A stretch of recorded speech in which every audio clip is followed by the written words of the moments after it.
Hey guys, it's Biggs. Thanks for stopping by.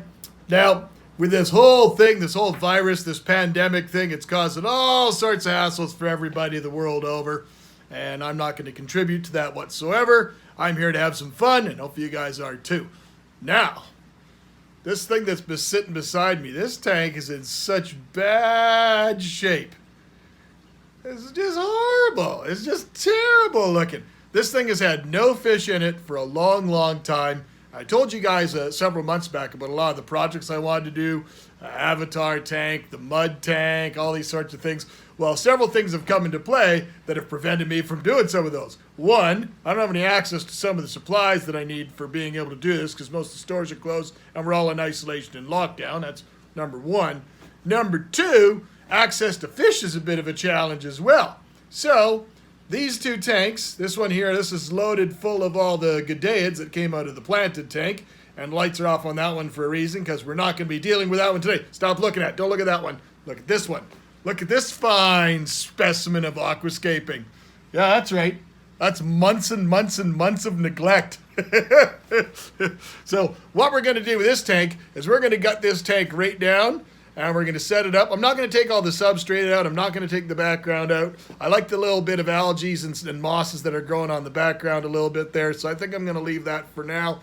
But we're going to gut this tank. We're going to completely rescape it. And we're setting this up. And I think it's nice and themed. Has nothing to do with the pandemic. But this is going to be the Tiger King tank. Ooh, boy, the tigers are going to be in there. It's going to be super cool. Hope you guys enjoy it.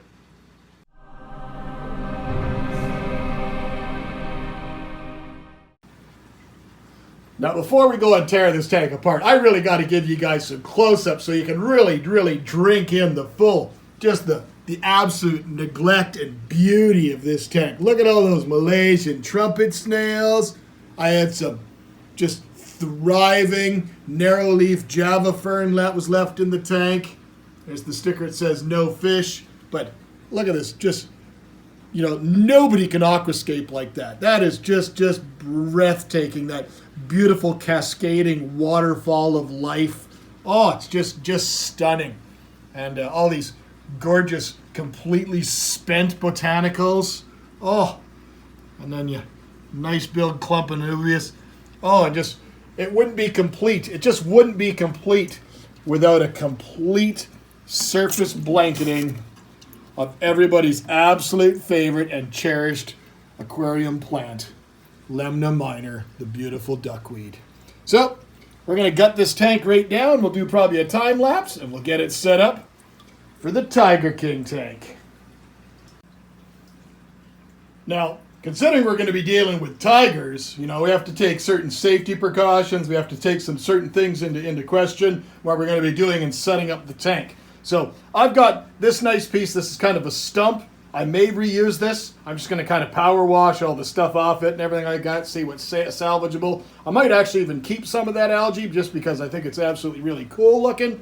I've got a nice big clump of wood there with a big piece of Anubias barteri on it.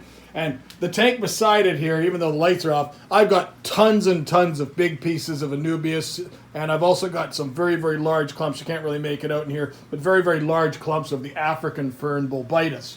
Now, besides that, I've also got some nice big chosen pieces of wood. Not really sure which one we're going to go with or how they're going to work out, but, you know, it's a nice piece of wood with all sorts of character and stuff like that. There's that one as an option. I got this one here. It has a nice big shelf underneath it. And then in the laundry room, I've already started preparing. I've got a lot of nice kind of river washed boulders. These are all granite. These are all things that we have in our yard and stuff like that. I think this is going to look really cool with the natural substrate that's in the tank right now. And then we'll probably top the whole tank off once it's all set up and finished and clean with a nice new setting of a bunch of new botanicals and stuff. So let's get started. Let's see where we can go.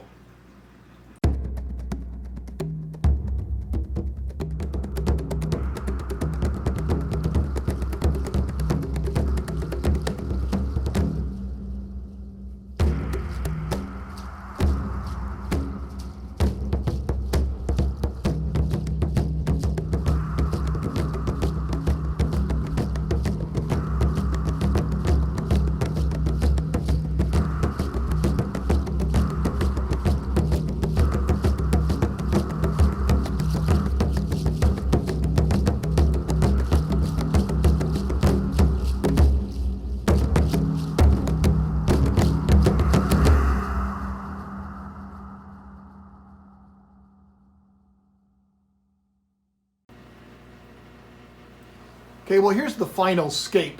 I left it overnight before doing the second video, so the tank had a time to clear. You guys saw what it looked like in the time lapse where it was all kind of murky and stuff when drained it right down. Well, it's cleared up a fair bit today. The canister filter got completely stripped and cleaned.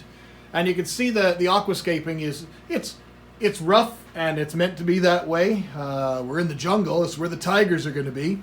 I stuck with using bulbitis, which is the African fern that's all the back here. And then I have some Anubias caufifolia, which is one of my absolute favorite plants. A nice little piece I ripped off, broke it off of one of my other plants. And I had some Anubias barderi. It's a huge piece that stretches the entire piece of that piece of driftwood, that new piece.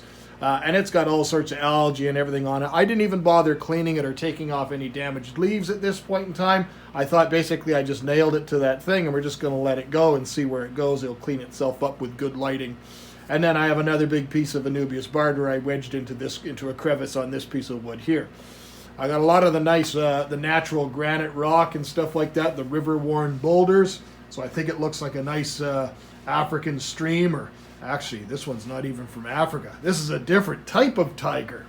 So we've got the tigers, and we're going to start dripping them because I just went and picked them up at the warehouse, curbside pickup, and I got these from my good friend Spencer Jack over at the Aficionados. And getting fish right now is getting harder and harder with everything going on, so I was really stoked to see them available on the list. Scoop them up. We're going to get them dripping because his water is vastly different. This tank is complete RO water. It's buffered to be nice and neutral and stable for the plants. So we're going to get them dripping, and then we're going to release the tiger. In the wilds of Sumatra, Borneo, and the Malay Peninsula swims a most fearsome tiger.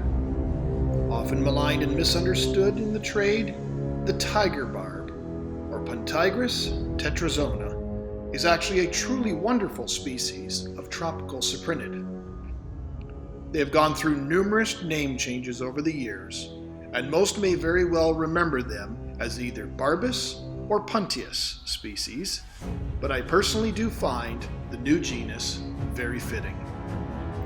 Unlike most tigers, which prefer a life of solitary, these prefer to be kept in a large shoal or schools.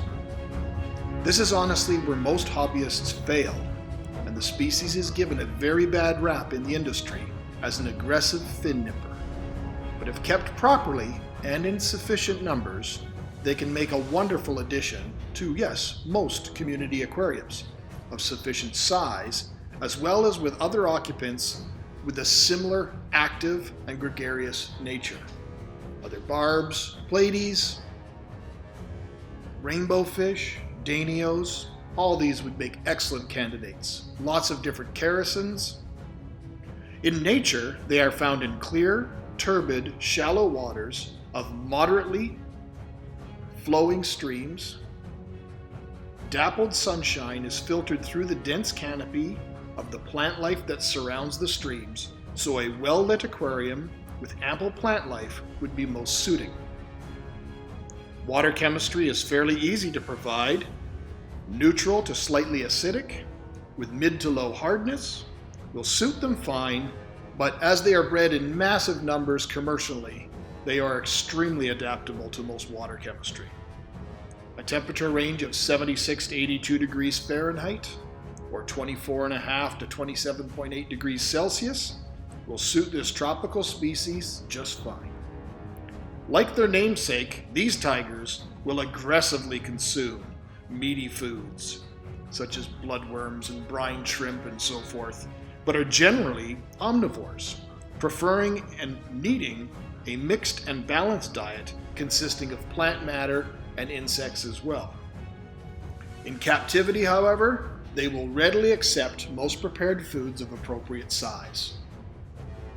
They are extremely gregarious and aggressive feeders, so as mentioned prior, tank mate choice is of critical importance to ensure that all aquarium inhabitants get fed properly. Once mature, they are sexually dimorphic, which means that the boys and girls can be readily distinguished apart.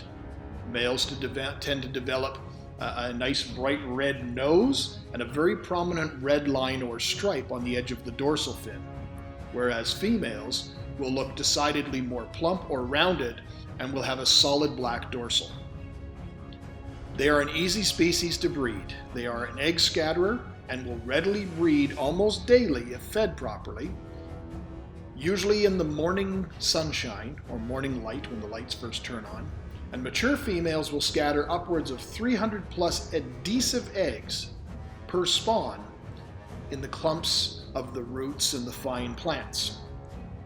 Yarn mops, those used for breeding rainbow fish and koi and things like that, or killifish, can easily be used as a substitute egg receptacle should you wish to try and take your hand at breeding them. One thing of note though is that the parents are extremely voracious egg eaters. So to breed them successfully, you would have to either remove the parents or remove the eggs. But if you have a sufficient aquarium with lots and lots of plant life, I think you'll be pleasantly surprised that you'll just find babies appear. I have always loved tiger barbs.